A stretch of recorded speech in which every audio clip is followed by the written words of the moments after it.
we're talking with Rob Hood from Ameritron here, and Rob's going to give us a tour of the plant. Rob, I use, good to meet you. I use Ameritron Amplifier myself. I have the AL811H, and I really like the little amp. A11H is our best-selling unit. That's what I've often heard is probably the best-selling amplifier on the market, period. We sell more of those than anything else that we build. Yeah. We probably build, I don't know, probably 60 or so a month. Wow, that's a lot of amplifiers. It depends on, it depends on production, too. Yeah. We have more people working on that line now than we've had in the past as well.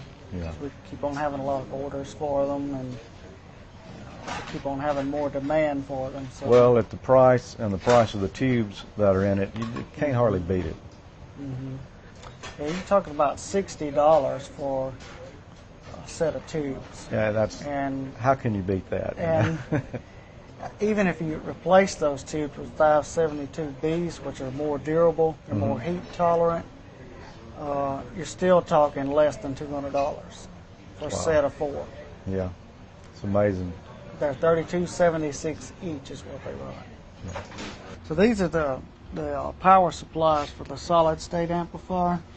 This is actually the choke that goes in them right here, and there's a larger transformer that supplies your 50-volt line and your 12-volt line and all of that. And she builds those here.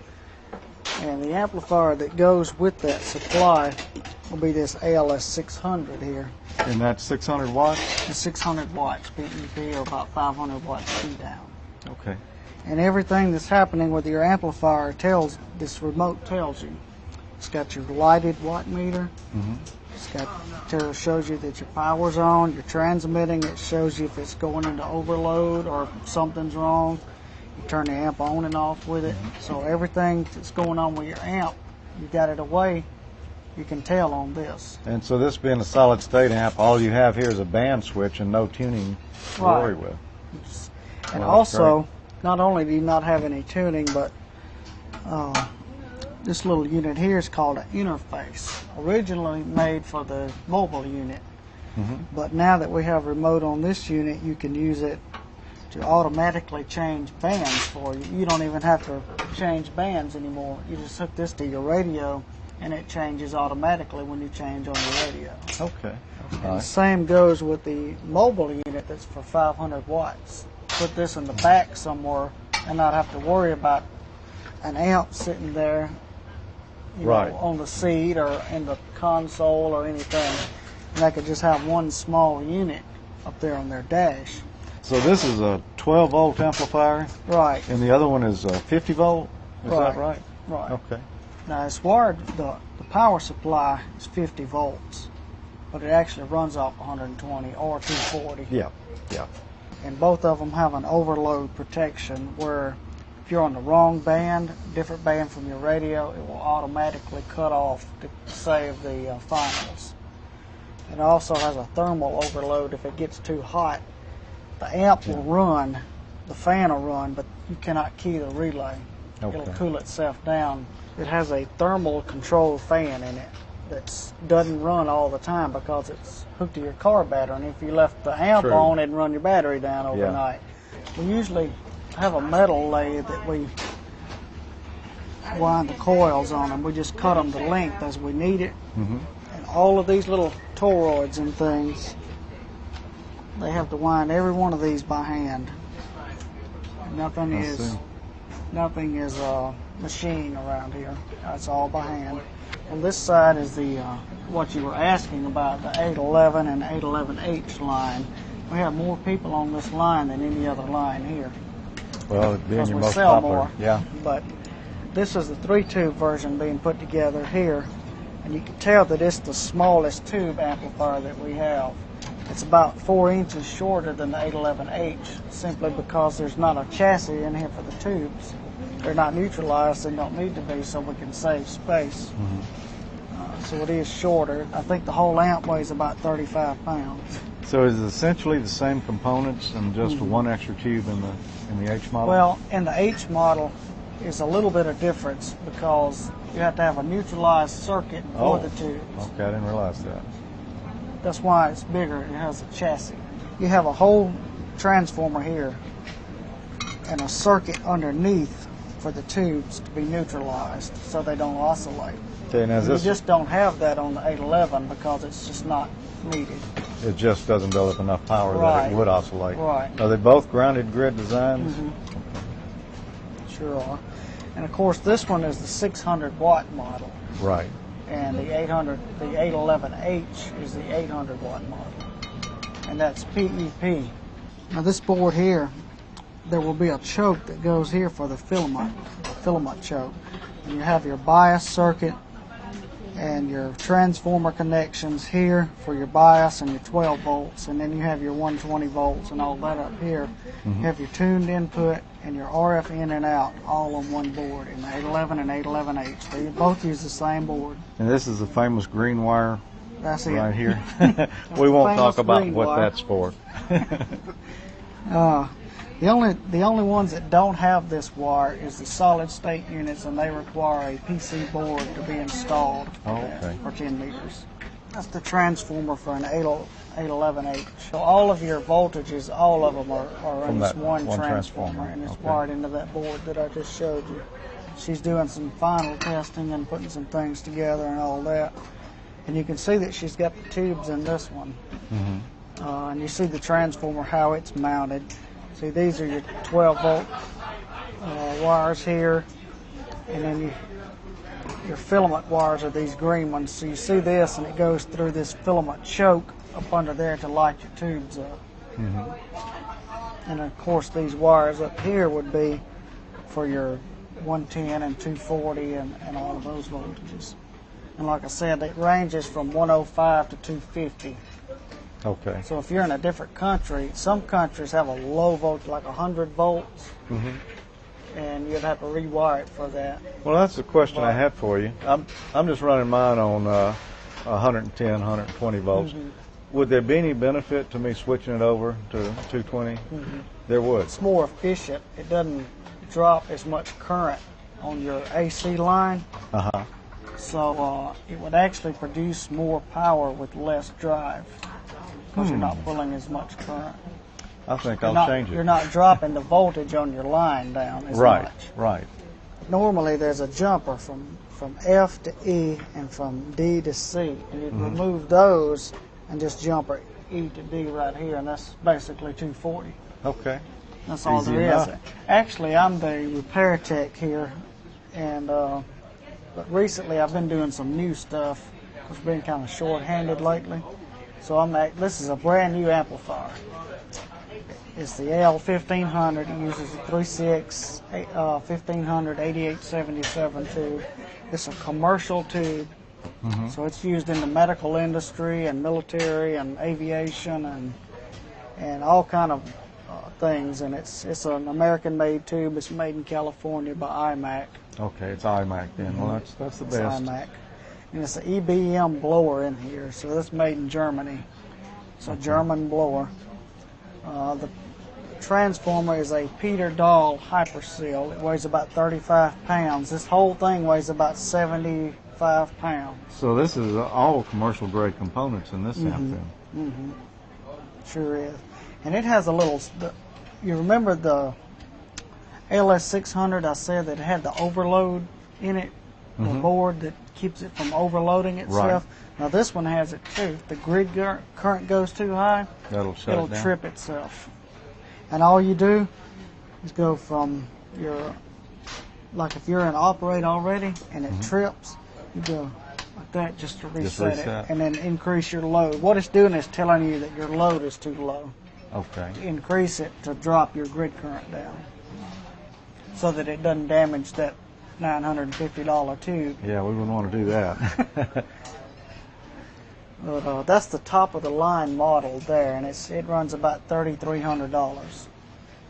We don't sell as many of those as we do those $600 units. Yeah, I wouldn't think so. So, It'd but be it's pretty the top serious. of the line model. We sell quite a few of them, though, more than most people think we sell of them. Of course, this is an 811A tube. So it's the most popular one. It's buy a set of these, like I said earlier, for about $60 for 4. These are about $150 for And that's the 572B. Right. You can see that the plate, or this right here, the graphite is much thicker. Yeah, it is. And also it's got a higher plate rating too. Okay. And they'll interchange. If I want to put a heavier duty tube, I can just put this one into my 811H amp. You can. It won't put any more power out, but it'll last a lot longer. It'll last a lot longer. It's more heat tolerant. You'll burn this tube up before you will that one. Yeah. Where the 811H will do 800 watts with 4 of these, you have another amp that uses 4 of these, don't you? It'll do 1300 watts. Yeah, wow. But the plate's 1,000 volts higher. Yeah.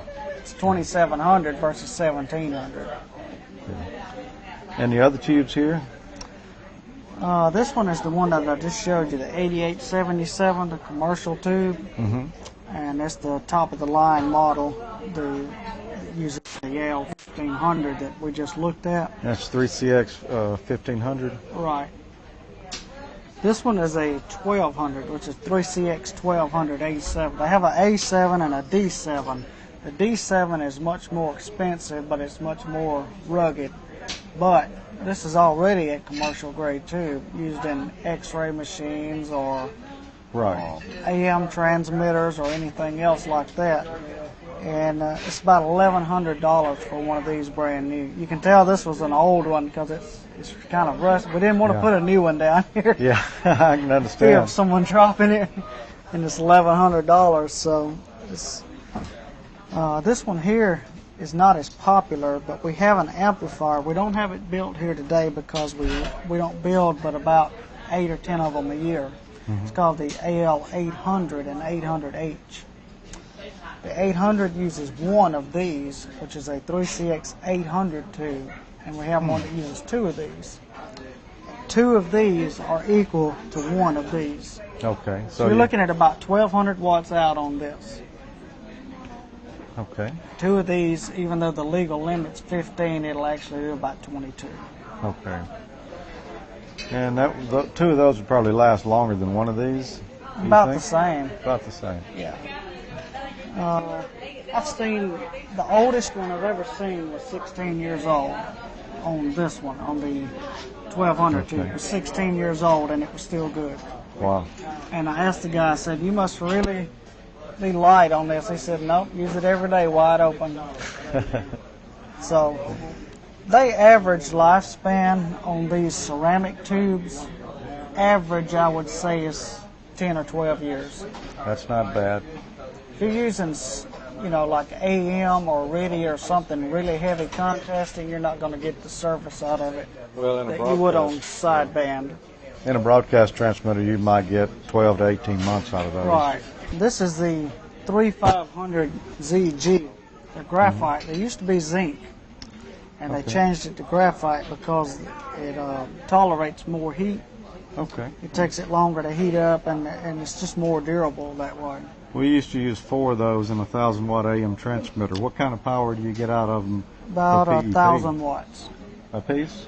Mm-hmm. Wow. Now we have one unit that uses 2 of these.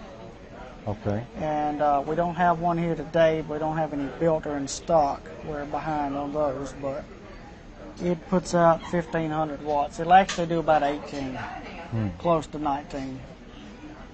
What kind of life do they get out of those tubes? Anywhere from 5 to 7 years. That's still good because we wouldn't get but a year out of them. And you're talking about $185 a piece for these. Yeah. And they have a year warranty on. All of our tubes and amplifiers have a year warranty. This is the MRF 150. It says Maycom on it, but Motorola actually makes it. It's the power unit that goes in the solid state amplifier, the 600 watts. Both amps use this one? Same one? No, sir, just the ALS 600. The mobile unit uses the Toshiba 2879C. Okay. And this is worth 150 watts. Wow. That's pretty small. This actually takes the place of that. So you can get 600 watts out of 4 of these. Probably get 1,200 watts out of 8 of them. A lot of folks call those a pill, huh?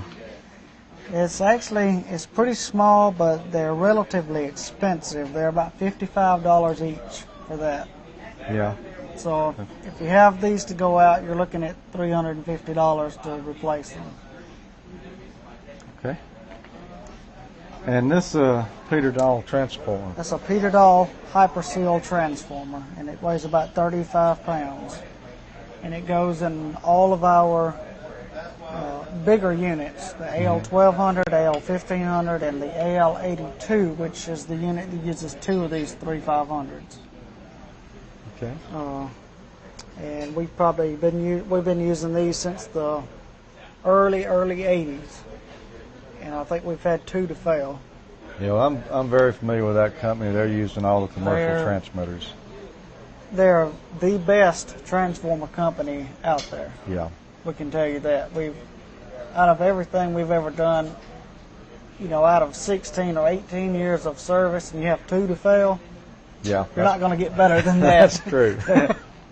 So the rest of the transformers that we use are made in Indiana by a company called Indiana Transformer Company. Okay. And they've been pretty reliable. We used to use Schumacher, and we went back in 2003, we changed companies. So y'all build a Mirage here too? Mm-hmm. Now MFJ builds the majority of the Mirage amplifiers, but there's 3 models, the 1018, the 2518, and the 5018 that we build here, and they're all 160 watt amplifiers for 2 meters. And MFJ surface mounts most of the small parts. Then they send the board over to us. We mount the larger parts in here and do the final testing and shipping on them.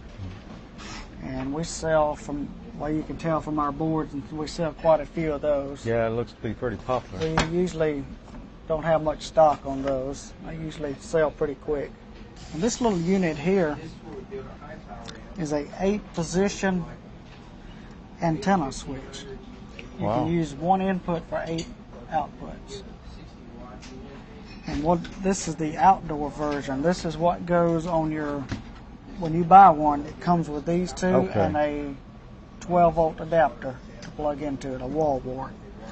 Okay, this goes up on your tower.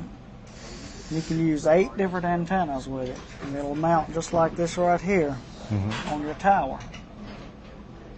And then inside your shack, you can control it with this, and it tells you which antenna's online. And this is actually what the inside of this looks like. Of course, it's not mounted on anything right now, it's just the board, but it uses those small little sealed relays. You don't have to worry about climbing up to your tower and cleaning your relay because it's sealed. What kind of wattage will this switch handle? It'll handle 5 kW. Oh, really? I wouldn't have guessed that. Yeah. That's a pretty stout little relay then. It sure is. This is a 16 amp relay. Wow. And there's a version that we call lightning protected. It has each little port or each little output port has a little lightning arrestor across it and a bleeder resistor. It's made more for static charge. Static drain. Yeah. And what it does, it protects those relays from sticking. Okay, yeah. This is a little interface buffer, and we have a lot of customers that call and ask what this is and if they need it or not. And to answer that question, it depends on what kind of equipment you have. If you have a real old radio, you don't need it. But if you have one of these newer ones, especially the mobile radios, like the mobile Icoms and Yaesus, you need it. What it does, it's a buffer that goes between the amplifier and the radio, and it prevents the amplifier's current from drawing too much in the radio and sticking the relay closed. Okay. So it acts as a interface between the 2. Kind of takes all the load off. And it's solid state. There's no relay in it. It's all transistors and diodes and one little op amp. Okay. So it's no relays or anything to clean. It's all solid state. And these run about $50. Over here's where they build the top of the line model, the AL1500. And you can see that it's pretty big and it's also heavy, even though it doesn't have the transformer in it. And you can see that they use a board in it like I showed you up front. That little board right here is the overload board, and it prevents the if you overdrive it or if you tune it wrong, it won't damage the tube. It'll shut off all the current to the relay. Well, we can see you're using Cornell doubler capacitors too, Right. so That's still all we more use. commercial grade stuff. That's all we use in those. 2-wafer switch. And we mount it in its own chassis, and on the other side there's another switch. Okay. It's a wafer, and that's for the tuned input goes in there. So your band switch and your tuned input is all in one little chassis that mounts in there, just bolted in. Yeah, as you change the bands on an amplifier, you not only have to tune the output, you've got to tune the input as well. So. Not necessarily. Most of the inputs are pre-tuned from the factory. Well, I mean, when you turn the switch, you're Right. in effect tuning it. Right. Now, on these, like on 160 and 80 meters, we don't use doorknobs anymore because doorknobs heat up and they drift. So you may see your power drop or go up, or it may just change as it heats up and cools off. So we use chip capacitors. Believe it or not, that's rated at 7,000 volts on this. Wow. And they're 1,400, I believe they are, well, they're 470 pico is what they are. And they don't drift at all. You can heat them up and they won't drift. And over here she's building an AL80B amplifier. It's kind of far from being finished right now. And how many watts is this one? It's 1,000 watts. It And- uses that single 3500Z. Okay.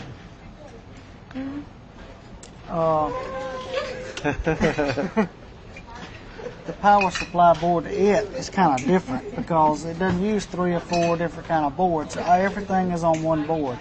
You have your inrush current protection on this right here. Then you have your RF in and out, your bias line, your rectifier, and your filtering all on one board rather than separating it. It saves space, it saves money, it's easier to work on, and you can kind of get it all in one area without, it helps in the design as well. Like I said, it doesn't take up as much space. Yeah. And those are the same capacitors that we use in all of our amplifiers.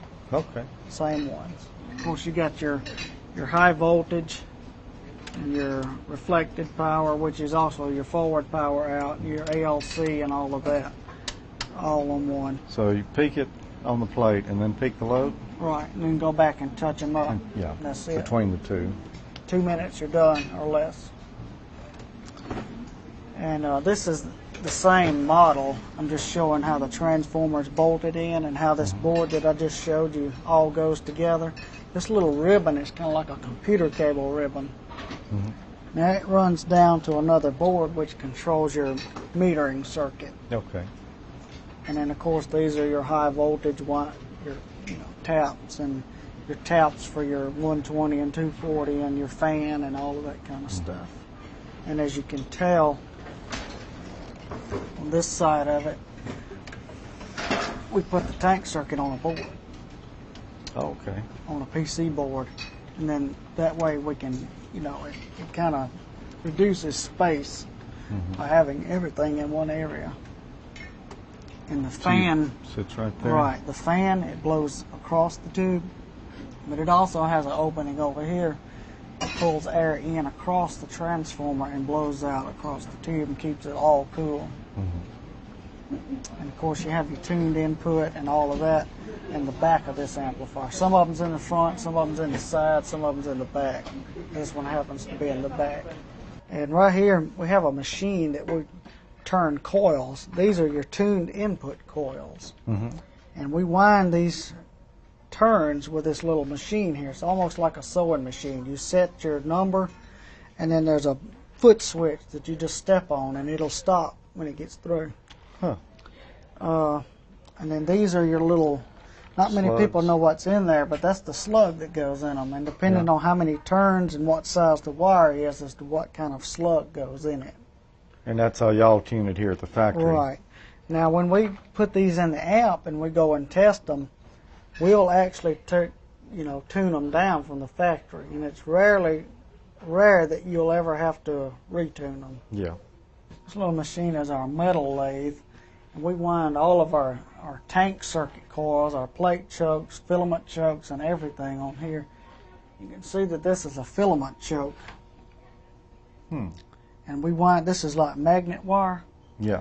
and if you scratch this and you put it in the amp, it'll short it out and it'll smoke big time.